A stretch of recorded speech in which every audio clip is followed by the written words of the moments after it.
Pouf YouTube, comment allez-vous? C'est super, on se retrouve aujourd'hui pour une nouvelle vidéo. Aujourd'hui, mesdames et messieurs, vidéo en rapport avec la 3D. Comme vous le savez, j'ai une AlphaWise U20 dispo chez Gearbest, le lien sera en description. Aucune modification de fait, si ce n'est des réglages X, Y, Z parfaitement bien exécutés. Aujourd'hui, on se retrouve pour une petite pièce que je suis assez fier de vous présenter. Elle m'a été convertie par Peter, merci à lui. Et aujourd'hui, c'est tout simplement, mesdames et messieurs, le petit Faucon Millennium que j'ai fait en 33 heures avec les réglages suivants. Vitesse 80% et le reste, bah, c'est en train de refroidir, donc c'est normal. Donc voilà, j'ai imprimé en vitesse 80%, 33 heures 36 d'impression. On est sur quelque chose d'assez gros, bien évidemment. Star Wars, voilà, bonjour à tous.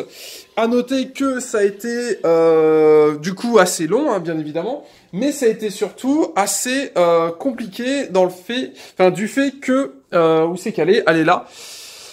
Je l'ai imprimé dans un premier temps avec le reste de ma bobine en mode sans fil. N'importe quoi, de ma petite bobine brille dans la nuit. Donc ça, vous savez, je les avais déjà présentés. C'est du PLA qui brille dans la nuit. Donc ça fait un rendu comme celui-ci. Et après, les figurines, du coup, brillent dans la nuit, ce que je trouve assez sympa au niveau de l'effet. Comme d'hab, il y a déjà une vidéo test qui est disponible. Et je me suis, du coup, retrouvé à court de bobines. Donc j'avais déjà prévu le coup. J'avais acheté une bobine d'1 kg exprès pour une future grosse impression. C'est pas celle-là, c'est une autre. Même si celle-là est assez dingue, rassurez-vous, cette vidéo, c'est uniquement pour ce vaisseau, donc on va en parler. Mais tout ça pour vous dire que donc j'ai dû changer la bobine en cours. Un peu de stress, mais le truc qui est excellent, c'est qu'on peut mettre en pause la U20. Donc depuis le petit écran, en fait, on avait un bouton de pause. Donc j'ai pu mettre en pause la U20, ce qui m'a permis de faire un changement de bobine que j'ai fixé ici, comme vous pouvez le voir. Donc parfait, c'est le support d'origine, il va très bien, il n'y a pas besoin de le changer. Faut juste le fixer avec du Kelson et puis on n'en parle plus. Du coup, j'ai dû faire un petit changement de fil en cours de route. Au final, tout s'est bien passé. Et voilà la bête au bout de plus de 35 heures d'impression. Alors, c'est donc le Faucon Millennium. Comme vous pouvez le voir, il brille dans la nuit pour information. Et personnellement, je trouve que l'impression est folle. Voilà. Je vous laisse me dire ce que vous en pensez en commentaire. Mais je trouve que l'impression est folle au niveau des détails. C'est assez incroyable, sachant qu'on n'est pas sur une imprimante qui coûte 900 €. On est plutôt sur moins de 300, voire des fois moins de 250 €. Donc je trouve que le rendu est assez sympa. Et au niveau des finitions, on est bien. Donc on va la décaler, on va la décoller, on va voir un petit peu à quoi ça ressemble. Je ne sais pas si je vais galérer ma race ou pas. On va du coup se faire le petit test. Alors pour information, moi j'imprime toutes mes maquettes avec de la laque. Donc je vous l'avais déjà présenté, je vous ai déjà fait une vidéo là-dessus. De la laque pour cheveux tout simplement. Mais j'ai commencé à moins en mettre. Pourquoi ? Parce que mon plateau, en fait, si vous voulez, a un résidu de laque permanent, quasiment. Du coup, j'ai quasiment plus besoin d'en mettre, donc ça, c'est cool. Qui plus est, j'ai eu quelques frayeurs sur cette impression parce que, comme on était sur une grosse impression, eh ben, j'avais peur que ça se décolle, mais ça va, j'ai pas eu trop de soucis. Et comme c'est Peter qui me fait le convertisseur, enfin, vous savez, qui me fait le fichier G-code, moi, je ne savais pas du tout à quoi allait ressembler la maquette. Donc je savais pas trop à quoi j'allais m'attendre, si ça allait être un petit peu gros, petit, minuscule, etc. Donc au bout d'un moment, j'ai quand même envoyé un message à Peter, je lui ai dit « Attends mec, mais c'est quoi qu'on imprime là? Parce que ça me paraît assez gros. » Et en effet, c'était assez gros et ça a duré un petit peu de temps. Moi, je pensais que ça allait être un petit vaisseau. Bah, en fait, c'était pas du tout un petit... C'était pas du tout un petit vaisseau. Alors la spatule est super utile pour décoller, excusez-moi, le PLA. Alors pour information, c'est fourni avec la AlphaWise U20, la petite raclette que j'utilise. Et si vous en avez pas, je vous recommande chaudement l'achat. Parce que sinon vous risquez de galérer. Donc voilà un petit peu à quoi ça ressemble. C'est fourni avec la U20 tout simplement. Donc j'utilise le matos fourni. Bref, tout est hop. Donc comme vous voyez, mon plateau est dégueulasse. Mais comme il est dégueu, ça accroche beaucoup mieux. Voilà, cherchez pas à comprendre. Comme il est très dégueulasse, et bah du coup, ça tient beaucoup mieux Et c'est tant mieux parce que j'ai raté pas mal d'impressions, justement parce que j'ai raté pas mal d'impressions à cause de ça, parce que justement comment dire, bah ça se barrait, donc c'était un peu chiant. Pour ceux qui se demandent, là vous avez le collector de Metro Exodus, il y a une vidéo qui est sortie, ou qui est sortie, quand vous voyez cette vidéo, le collector est déjà sorti. Je vous invite à aller le voir si vous êtes fan de Metro, si le nouveau jeu de Koch Media vous intéresse, ou si vous aimez bien les gros unboxings, parce que là pour le coup ça a été une belle pièce. C'est dispo sur la chaîne Live, section unboxing. Alors, voyons voir le pépère à quoi il ressemble. Alors déjà, ce que je peux dire, c'est qu'on est sur un beau bébé. Voilà, on va pas commencer à se raconter des bêtises. On est sur un très beau bébé. Voilà un petit peu à quoi ça ressemble. Très lourd. Pour ceux qui se demandent pourquoi il y a une perceuse ici, c'est tout simple. J'ai acheté une nouvelle étagère qui se trouve juste ici et je vais bientôt la monter, mais j'ai pas eu le temps parce qu'au final, impression 3D c'est cool, mais après il faut pouvoir placer un petit peu tout ce qu'on imprime. Donc je me suis dit allez go, on se fait kiffer. Et puis comme c'est le bureau du streaming, faisons-nous rêver. Donc voilà, donc ça c'est le produit brut, c'est pas le produit final, hein. Ça c'est le produit brut. À la fin de l'impression, j'ai donc ceci. Alors pour vous présenter un petit peu à quoi ça ressemble, on l'avait déjà fait avec le Kenny qui est ici. D'ailleurs comme vous pouvez le voir, Kenny vient de se faire battre. Ce n'est plus ma plus grosse impression, ou au moins ma plus haute impression, parce que le vaisseau est beaucoup plus grand que le Kenny, mais le Kenny est beaucoup plus puissant. Voilà, là on est sur une belle petite impression des familles.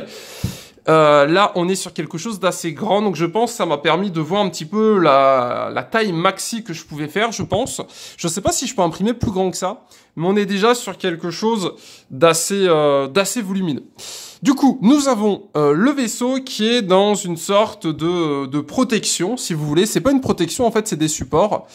Et on va essayer de les enlever délicatement, sans trop tout casser. Alors, pourquoi il y a des supports? En fait, c'est tout simple.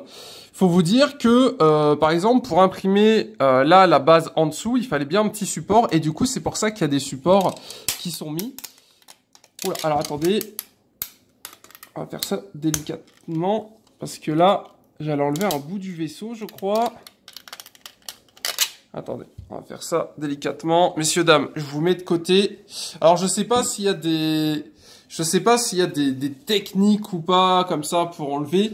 Moi, tout ce que je sais, c'est que la moitié du temps, je galère un peu.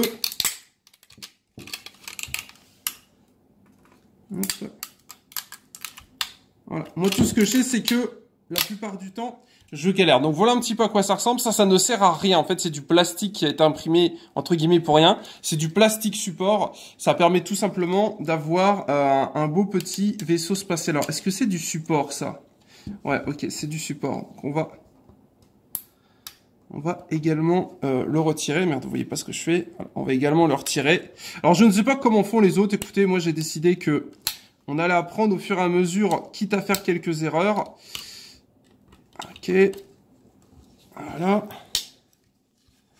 tac, alors, ça se casse. Alors bien évidemment, le but du jeu, c'est d'enlever uniquement les supports, hein. Faut pas y aller comme un bœuf, parce que si vous enlevez quelque chose dont le vaisseau a besoin, ça va être un peu dommage. Waouh, alors là, regardez, là, c'est vraiment magnifique. De base, c'est comme ça, d'accord? Donc on pourrait se dire, bah merde, c'est dommage, parce que là, il y a plein de décors, et là, il n'y a plus rien. En fait, regardez, quand j'enlève, les décors sont derrière. C'était imprimé à l'intérieur. C'est ça qui est assez bluffant avec l'impression 3D. C'est ce niveau de détail. Et pour info, tout s'enlève parfaitement bien. C'est assez incroyable, je trouve, en fait. C'est-à-dire que ça a été fait exprès pour qu'il y ait les supports qui puissent s'enlever. C'est assez dingue. Regardez-moi ça, comme c'est fin. D'une épaisseur incroyable. Bref, j'enlève tout, on se retrouve tout de suite. Ok, mesdames et messieurs, on est bon. Alors, qu'est-ce que j'ai enlevé? J'ai donc enlevé tous les supports comme vous avez pu le voir juste avant. J'y étais doucement parce que faut pas croire, mais c'est pas collé, mais faut pas y aller comme un bœuf. Donc après, il nous reste un petit peu pas mal de pertes, on va dire. Donc ça, je pense qu'on peut pas le réutiliser. À mon avis, c'est bon à jeter, c'est tout. Donc ça, c'est un petit peu les restes du Faucon Millenium. Et nous avons du coup le faucon qui est ici, qui lui pour le coup, écoutez, est assez hallucinant au niveau des détails, je trouve. Donc c'est une version qui brille dans la nuit. Je l'ai fait en PLA Glow in the Dark. Au niveau des détails, je vous laisse juste apprécier ceci. On a à l'intérieur du cockpit, comme s'il y avait les... Vous savez, il y a des trucs à l'intérieur, quoi. Et ça, pour le coup, c'est assez stylé, je trouve. Voilà, petit niveau de détail qui est sympathique. Voilà de face à quoi il ressemble. Alors après, pour les puristes de Star Wars, bien évidemment, il y a encore des choses à faire dessus. Moi, je vais le garder comme ça, parce que j'en voulais un qui brillait dans la nuit. Je suis, qu'est-ce qu'on peut imprimer qui brille dans la nuit? Et je trouvais que le Faucon Millenium, ça faisait partie des choses assez sympas, étant donné que c'est un petit peu l'espace, les étoiles, voilà, vous comprenez, je pense, la référence. Donc, j'ai mon étoile à moi, qui brille dans la nuit maintenant, et c'est le Faucon Millenium. Très sympa. Et je pense qu'on est sur une vraie échelle en plus, donc je ne sais pas exactement si l'échelle est bonne, mais je pense qu'on est sur une vraie échelle. Et assez marrant, je ne la voyais pas aussi pointue à l'avant. Pour moi, c'était juste un disque, le Faucon Millenium, mais en fait, on est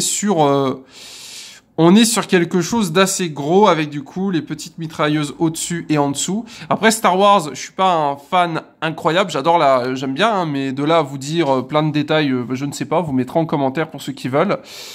On a du coup une belle bête. Voilà. La belle bête, je vous laisse apprécier les détails avec la lumière, c'est vraiment magnifique. Et pour information, dans la vraie vie, il est beaucoup moins blanc qu'en vidéo. Là, en vidéo, il paraît super blanc, alors qu'en fait, il est plutôt un peu crème. Vous savez, il est plutôt un peu... Ouais, il est plutôt un peu crème. Il n'est pas blanc, il est un petit peu crème. Et on distingue qu'à certains endroits, notamment ici, c'est un peu moins rempli que par exemple au milieu. Et je vous laisse admirer la précision. Nous avons du coup ici un trou et alors, vous le verrez du coup forcément pas, mais là, vous voyez, il y a un trou et c'est pile poil aligné avec l'autre côté. Voilà, et ça, pour le coup, impression 3D, waouh, très impressionné.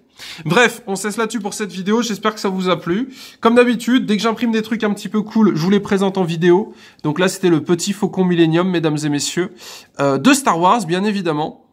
Et écoutez, au bout de 35 heures d'impression, je suis assez satisfait du résultat. Il brille bien évidemment dans la nuit, si vous voulez, on peut se faire un petit test. Maintenant, on va aller dans la nuit, je vais vous montrer un petit peu à quoi ça ressemble. À tout de suite.